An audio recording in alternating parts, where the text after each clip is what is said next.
Crowding out basically क्या बोलते हैं कि जब गवर्नमेंट अपना एक्सपेंडिचर इंक्रीज करता है, ठीक है, तो उस समय क्या होता है कि गवर्नमेंट को फंड चाहिए होता है। ओके, तो हम लोग क्या बात कर रहे हैं, demand of non given fund. Basically it is saving. Okay, so जब गवर्नमेंट एक्सपेंडिचर इंक्रीज करता है, demand for non given fund increase हो जाता है। तो अगर सप्लाई गिवन है, सप्लाई ऑफ सेविंग गिवन है, सप्लाई ऑफ फंड गिवन है, तो क्या होगा, रेट ऑफ इंटरेस्ट इंक्रीज हो जाता है। और रेट ऑफ इंटरेस्ट क्या है, कॉस्ट टू कैपिटल। इन्वेस्टमेंट होता है एडिशन टू कैपिटल स्टॉक, ठीक है, KT माइनस KT माइनस 1। जब कॉस्ट टू कैपिटल इंक्रीज हो जाता है तो इन्वेस्टमेंट डिक्रीज होता है, ठीक है। तो इसको कहते हैं क्राउडिंग आउट। जस्ट ओके, सो क्लासिकल केस में हमने देखा कि क्राउडिंग आउट की वजह से बोला जा रहा है कि गवर्नमेंट को कोई पॉलिसी नहीं लेना चाहिए। प्राइवेट सेक्टर जो है मार्केट में जो भी चीज है इफिशिएंटली अलोकेट कर देगा, ठीक है। अगर मार्केट में डिसइक्विलिब्रियम है, सपोज ये डिमांड है, ये सप्लाई है, okay, non given fund market हो, नेवर मार्केट हो, गुड मार्केट हो, ठीक है, इट डज नॉट डिपेंड। अगर price is not at equilibrium price, ठीक है, अगर डिमांड ज्यादा है सप्लाई से तो प्राइस भी ऑटोमेटिकली इंक्रीज। जब प्राइस इंक्रीज होगा तो डिमांड डिक्रीज होगा, ठीक है, और सप्लाई इंक्रीज होगा तो ऑटोमेटिकली इक्विलिब्रियम अचीव हो जाएगा, ठीक है।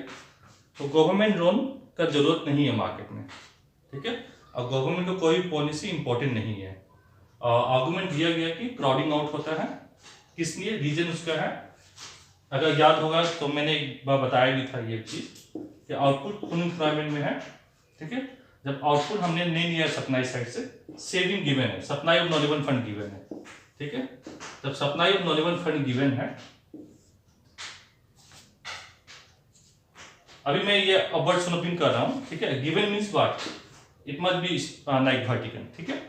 तो अभी मैं सिंपल रख रहा हूं एनालिसिस को so that you people not get confuse.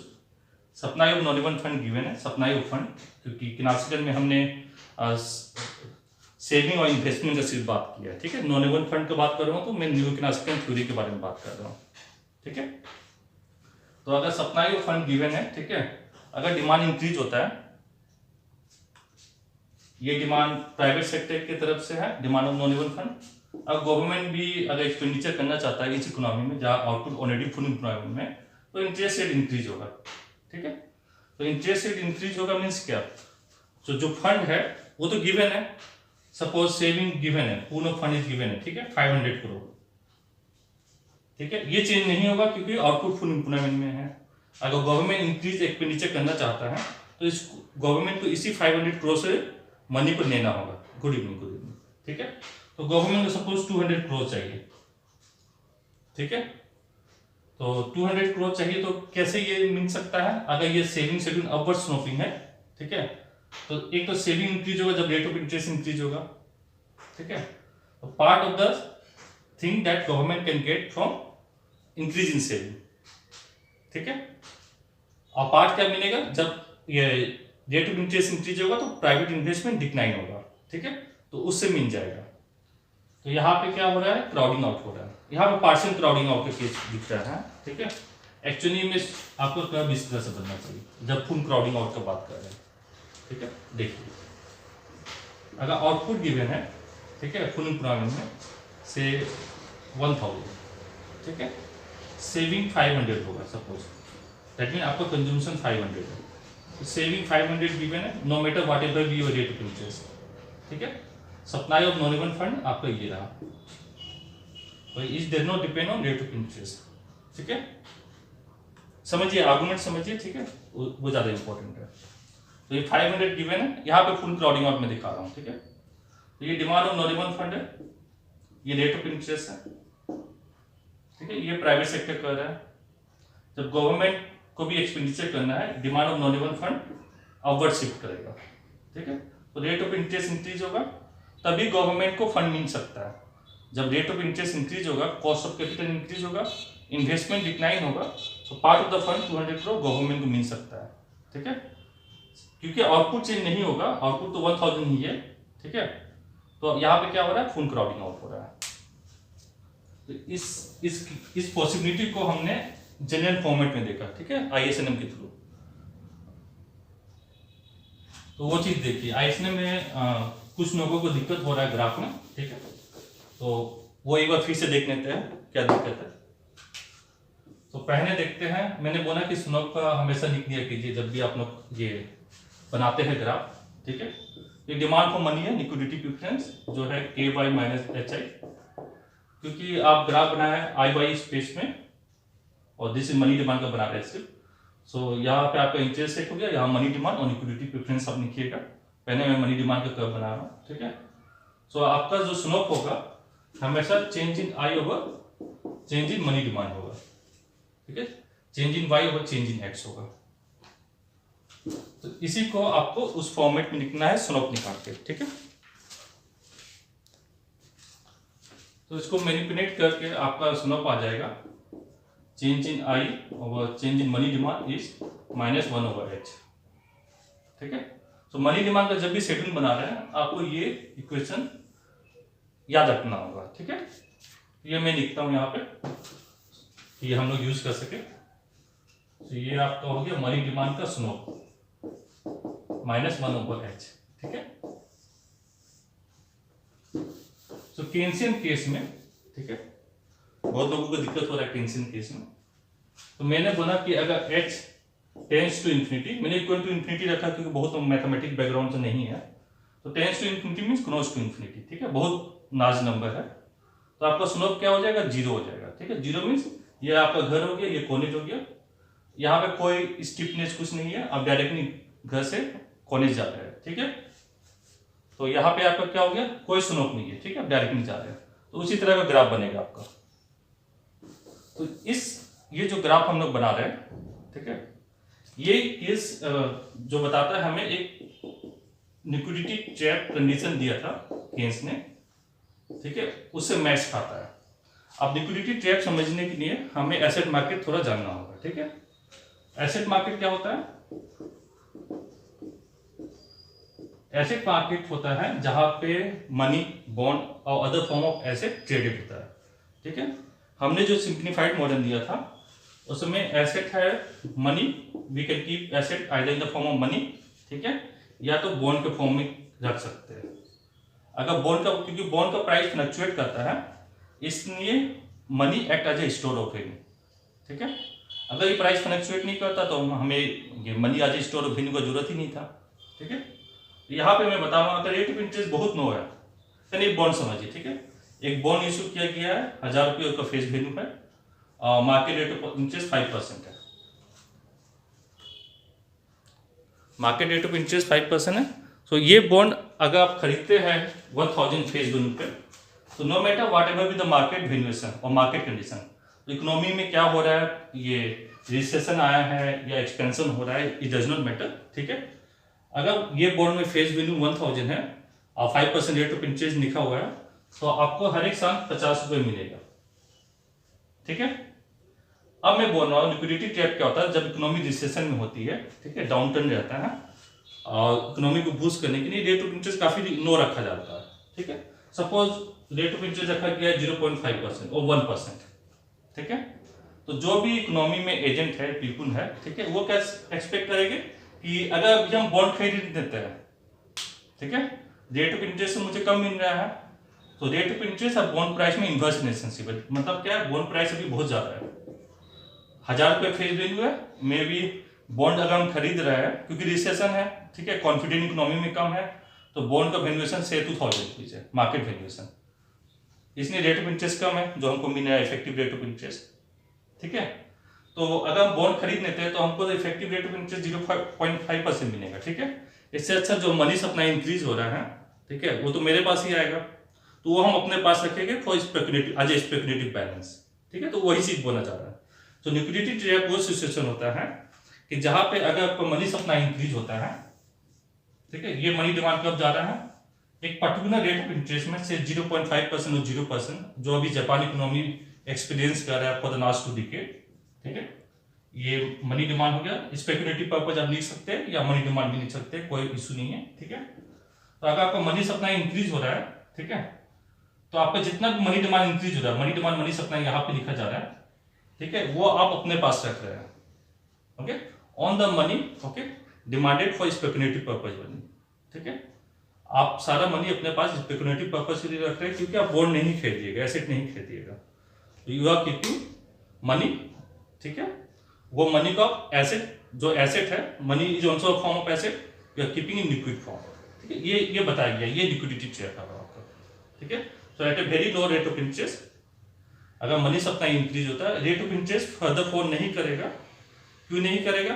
क्योंकि already rate of interest no है 0.5%। आपको पता है कि रेट ऑफ इंटरेस्ट जब इकोनॉमी रिकवर करेगा 5% मिलेगा, तो हम क्यों ज्यादा प्राइस में बॉन्ड खरीदते?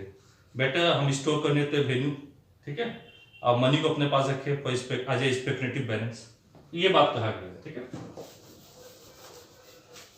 ये बैकग्राउंड पे हम लोग ये मनी डिमांड का ड्रॉ कर रहे हैं, तो ये पूरा ग्राफ ना ड्रॉ करके ये जो लिक्विडिटी ट्रैप वाला पार्ट है वो मैं ड्रॉ कर रहा हूँ, ठीक है।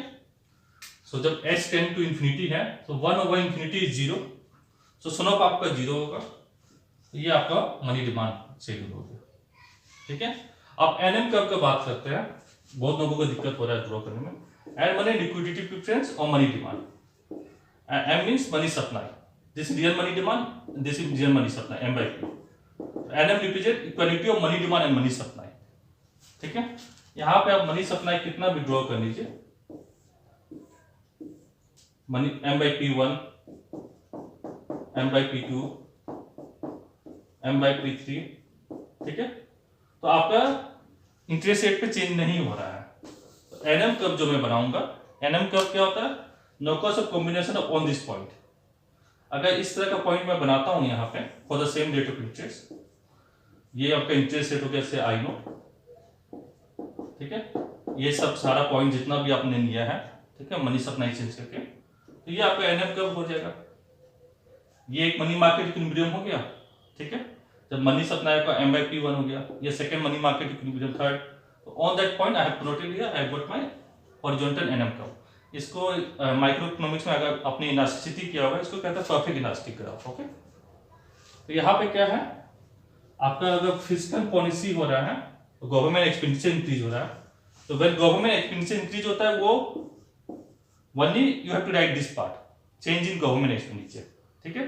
आईएस कर्व में शिफ्ट कितना होगा? Multiplier time change in government expenditure, ठीक है। तो आपका गवर्नमेंट एक्सपेंडिचर इंक्रीज होता है इतने से, आपका आईएस का शिफ्ट होगा multiplier time change in government expenditure. तो आउटपुट पे कितना चेंज हो रहा है? इतना से, ठीक है। तो ये आपका आउटपुट पे चेंज बताएगा y1 y2, तो ये y2 माइनस y1, ये क्या है आपका आउटपुट पर चेंज है, ये से, ठीक है। तो ये कर्व सिंपल है। सेकेंड थिंग, जो मैंने एनएम कर्व ड्रॉ किया था क्लासिकल केस के लिए, तो वो जरा देख लेते हैं। ये इक्वेशन रखिएगा अपने पास, ठीक है, ये याद रहेगा तो मीन्स सारा कर्व ड्रॉ हो जाएगा, कोई दिक्कत नहीं होगा। अगर h आपका 0 होता है या टेंस टू 0 होता है, ठीक है, तो 1/0 you know infinity, okay. Infinity कुछ होता नहीं है, ठीक है, लेकिन for simplicity we say infinity, okay. 3 possibility होता है आपका जो स्लोप है चेंज इन y और change in x greater than equal to less than 0, ठीक है। Greater than means positive slope, अब माउंटेन पे जा रहे हैं, स्टीपनेस बता सकते हैं फ्लैटर है कि स्टीपर है। नेगेटिवली स्लोप, आप सीढ़ी से नीचे उतर रहे हैं, ठीक है, सीढ़ी कैसा है, स्टीपर है या फ्लैटर है, ठीक है, नेगेटिव स्लोप हो गया। एक हो गया कोई स्लोप नहीं हो गया, आप अपने घर से कॉलेज जा रहे हैं, सीधा जा रहे हैं, कोई स्टीपनेस नहीं है, सीधा है, ठीक है। अब मैं चल रहा हूँ, ठीक है, ये दीवार खड़ा है, तो अब मैं दीवार में टकराऊंगा, तो ये क्या कुछ स्लोप है? नहीं ना। तो ये बस सिंपलिसिटी के लिए बोला जाता है इंफिनिटी, ठीक है। इंफिनिटी नाम का कोई चीज नहीं होता है, कोई कंडीशन नहीं होता है, ठीक है, ओके। तो जब h टेंड टू 0 होता है तो 1/0 जो आप लोगों को बताया गया इंफिनिटी मीन्स वर्टिकल लाइन बना दीजिए, ठीक है। तो मनी डिमांड का ये है, तो इंटरेस्ट रेट यहाँ पे मनी डिमांड हो गया, ये वर्टिकल लाइन मनी डिमांड हो गया। अगर आपने क्वांटिटी थ्योरी रिवाइज किया होगा तो ये याद हो गया, M equal to P Y, output full employment में दिया हुआ है। ठीक है, एक minute. So output full employment में दिया हुआ है, तो M is a quantity of money. ठीक है, वेलोसिटी गिवन है, तो वेलोसिटी में इनहेरेंटली मनी डिमांड इनहेरेंट है और सप्लाई क्रिएट्स ऑन डिमांड। ठीक है, तो जहां भी आपका मनी सप्लाई होगा वहां पे ऑटोमेटिकली आपको मनी डिमांड होगा, ये बात मैंने कहा था। ठीक है, तो इस पोजीशन में आपको मनी सप्लाई भी होगा यहाँ पे। ठीक है, तो every point here money demand is equal to money supply, तो ये आपका एनएम कर्व हो गया। ठीक है, ये जब मैं ड्रॉ कर रहा था मैंने फुल एम्प्लॉयमेंट आउटपुट नहीं दिया था। ठीक है, मैंने बोला था कि consider output to be y1, अगर आपने प्रीवियस वीडियो में जाके चेक कर लीजिएगा। ठीक है, तो जैसे ये इंक्रीज होता है money supply, money demand will automatically be here.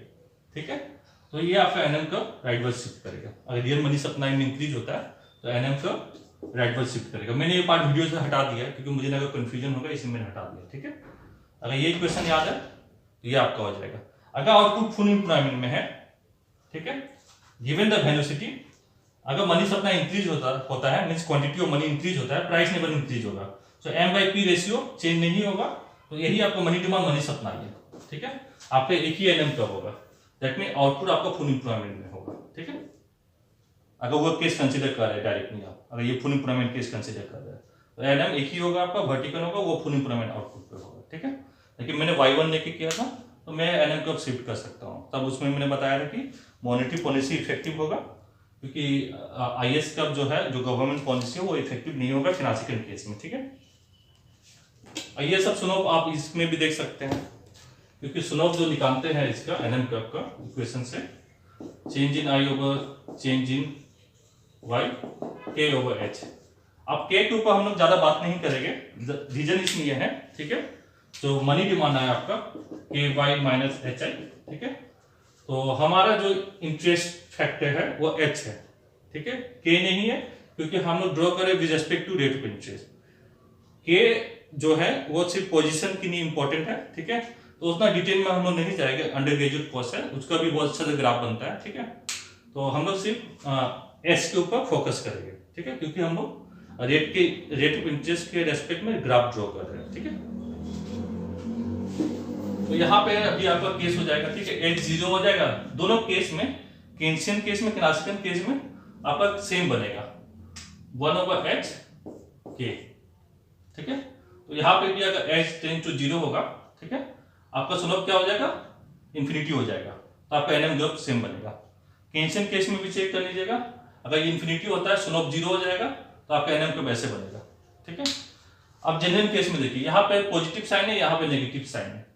ठीक है, तो मनी डिमांड कब आपका डाउनवर्ड स्लोपिंग होगा, यहाँ पे पॉजिटिव साइन है तो अपवर्ड स्लोपिंग होगा, खाली यहाँ पे डिफरेंस आ रहा है आपका।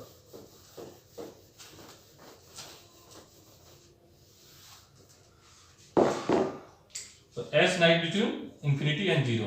ठीक है, अगर इंफिनिटी 0 के बीच में मींस एस पॉजिटिव है, तो 1/समथिंग पॉजिटिव इज पॉजिटिव, और नेगेटिव साइन है मतलब आपका मनी डिमांड का शेड्यूल जो है नेगेटिवली स्लोप है। ठीक है, ये मनी डिमांड हो गया। गिवन द मनी सप्लाई आपका रेट ऑफ इंटरेस्ट डिटरमाइन हो रहा है, मनी सप्लाई आपको मॉनेटरी ऑथोरिटी डिटरमाइन होता है। ठीक है, अब यहां देखिए एस वैल्यू है, ठीक है, ये पॉजिटिव है, नाइट बिटवीन दिस है। ठीक है, यहाँ पे पॉजिटिव साइन है, तो गिवन द वैल्यू ऑफ के, इसको मैं ड्राइव कर देता हूँ। ठीक है, तो रेट ऑफ इंटरेस्ट I1 है, ये आपका ये जो मनी डिमांड है बेस होना पर्टिकुलर इनकम लेवल के y1 माइनस एच आई। ठीक है, ये ड्राइव मैं कर रहा हूँ क्योंकि आज मैं यूज करने वाला हूँ। ठीक है, तो जब इनकम इंक्रीज होता है for the given rate of interest, money demand for transaction purpose increases. ठीक है, सिंस मनी सप्लाई गिवन है तो आपका मनी डिमांड कब शिफ्ट राइटवर्ड होगा, y2 माइनस एच आई। ठीक है, यहां पे क्या है, money demand is greater than money supply. Money supply आपका इस लाइन पे है, इतना मनी सप्लाई है, और मनी डिमांड इसी रेट ऑफ इंटरेस्ट पे आपका इतना है, इस पॉइंट पे money demand greater than money supply है।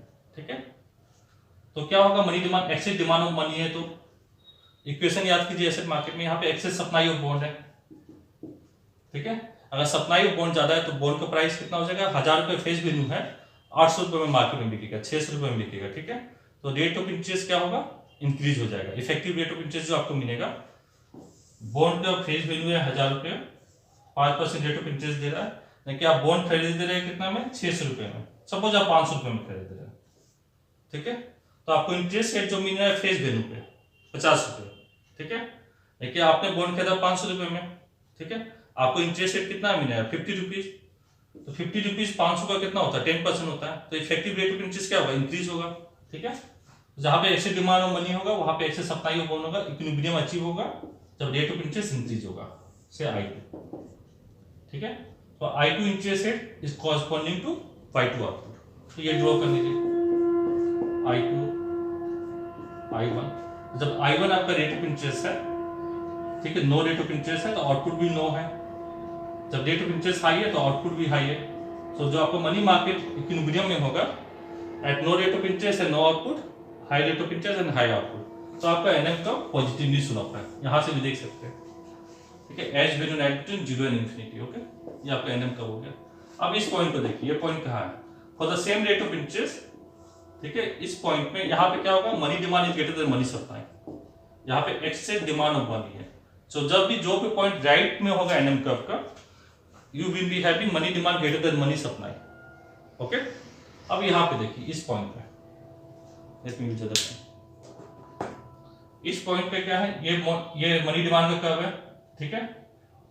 यहाँ पे मनी डिमांड हो गया, मनी सप्लाई ये हो गया। तो मनी डिमांड तो आपका इतना है, मनी सप्लाई ज्यादा है, तो यहाँ पे क्या है, money demand is less than money supply, excess supply of money हो गया। This point is here, here you have excess supply of money.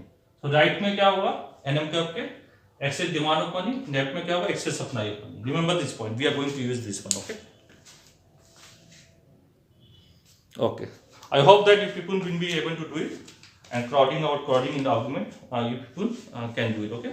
Then there is one more question that I have given to you people. Few questions I have provided. Question number 4.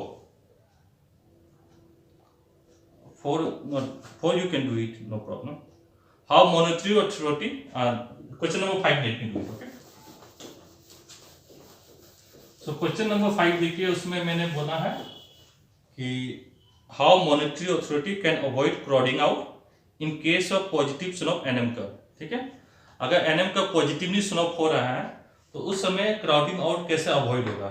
जब मैंने crowding out बोल दिया है, मतलब आपको IS curve को shift करना है, first case, remember this, okay. तो ग्राफ में ड्रॉ कर लीजिए,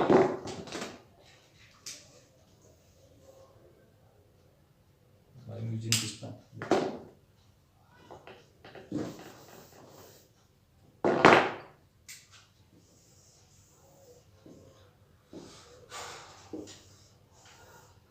And whenever you are giving how much you understand concept in the lecture, okay. If you are not able to understand anything, just give 2, 3, okay. I am more interested in knowing that rather than looking at 9, 10, 8, 7, okay. So how much you understand, you got the thing in the lecture, you can write that thing, and from next semester I will provide what thing you not understand, okay, you can write it, then from the next lecture I can pick up that thing, okay. That I am going to do. So, okay. So here you have money supply.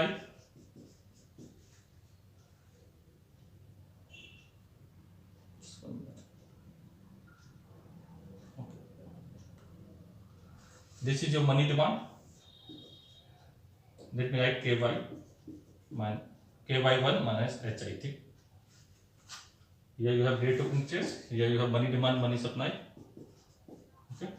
Here you have rate of interest, and here you have output. So I am just taking only one point, okay, and drawing my NM curve. This is NM curve, and this is IS curve, okay. So I am starting from the equilibrium condition, okay. So when they ask you to do comparative static analysis, जब भी आपको बोला जाएगा comparative static analysis किया जाए, ठीक है, कि IS curve shift कर रहा है, NM curve shift कर रहा है, always start from the equilibrium, okay. That is the easiest way to do it. So first thing यहाँ पे क्वेश्चन में बोला गया है, how monetary authority can avoid crowding out, ठीक है। तो तो क्राउडिंग आउट कैसे होता है, IS कब शिफ्ट राइटवर्ड करेगा पहला थिंग, हम IS1 to IS2, ठीक है। चेंज इन गवर्नमेंट एक्सपेंडिचर कितना हो रहा है, delta G, okay. Shift in IS कब कितना हो रहा है, बहुत लोगों ने नोट्स में गलत लिखा है, इसमें मैं ये बता रहा हूँ। शिफ्ट इन IS कब कितना है, multiply time change in government expenditure. ये जो शिफ्ट हो रहा है for the same rate of interest, अगर इंटरेस्ट रेट चेंज नहीं हो रहा है तो ये जो शिफ्ट हो रहा है IS कब का, ये मल्टीप्लाई टाइम डेल्टा जी, ठीक है। ये कितने इक्वल होगा, चेंज इन आउटपुट के इक्वल होगा, ठीक है, ओके। अगर गवर्नमेंट चाहती है क्राउडिंग आउट नहीं हो तो कंडीशन क्या है कि क्राउडिंग आउट नहीं होगा, नो क्राउडिंग आउट। कंडीशन ये है कि आपका रेट ऑफ इंटरेस्ट चेंज नहीं हो, ठीक है। आपका रेट ऑफ इंटरेस्ट अगर ये I0 है, ठीक है, अगर रेट ऑफ इंटरेस्ट I0 है तो ये रेट ऑफ इंटरेस्ट चेंज नहीं हो, ओके। तो व्हेन गवर्नमेंट एक्सपेंडिचर इंक्रीज होता है तो इनकम इंक्रीज होता है, इनकम इंक्रीज होता है तो पहला चीज क्या होता है आपका, transaction demand of money increase होता है, ठीक है, K से Y2 माइनस HI, ठीक है। अगर मैं transaction demand of money increase हुआ है यहां तक, ठीक है, अगर हमको इंटरेस्ट रेट सेम रखना है उस केस में मनी सप्लाई अगर मेरा इतना इंक्रीज हो जाता है सेम प्रोपोर्शन में, ठीक है, मनी मार्केट इक्विलिब्रियम अचीव हो जाएगा, ठीक है। And each NM curve is based on a particular money supply, ठीक है। अगर प्राइस लेवल की बात नहीं कर रहा हूं, नॉमिनल मनी सप्लाई चेंज होगा, आपका रियल मनी सप्लाई चेंज होगा, ठीक है, मैं न्यूमरेटर की बात कर रहा हूं, ठीक है। तो अगर आपका मनी सप्लाई चेंज होगा, दिस इज M1/P, M2/P, ठीक है, तो आपका क्या होगा, रेट ऑफ इंटरेस्ट में चेंज नहीं हो रहा है और each NM curve is based on a particular money supply. ये जो NM कर्व है ये मनी सप्लाई M1/P में बेस है, तो आपका अगर मनी सप्लाई प्रोपोर्शनली इंक्रीज हो रहा है, रेट ऑफ इंटरेस्ट चेंज नहीं होगा, तो NM कर्व आपका राइटवर्ड शिफ्ट करेगा, ठीक है, M2/P। इस केस में आपका क्राउडिंग आउट नहीं होगा। पॉजिटिवली स्लो अगर आपका NM कर्व है, ठीक है, अगर there is increase in government expenditure और उसी के अकॉर्डिंग मॉनेटरी ऑथोरिटी अगर मनी सप्लाई इंक्रीज कर रहा है तो there will be no crowding out, ठीक है। ये क्वेश्चन था, क्वेश्चन नंबर 5। तो इसी टाइप का कभी कभी क्वेश्चन पूछा जाता है एग्जाम में, you people have to do this, okay.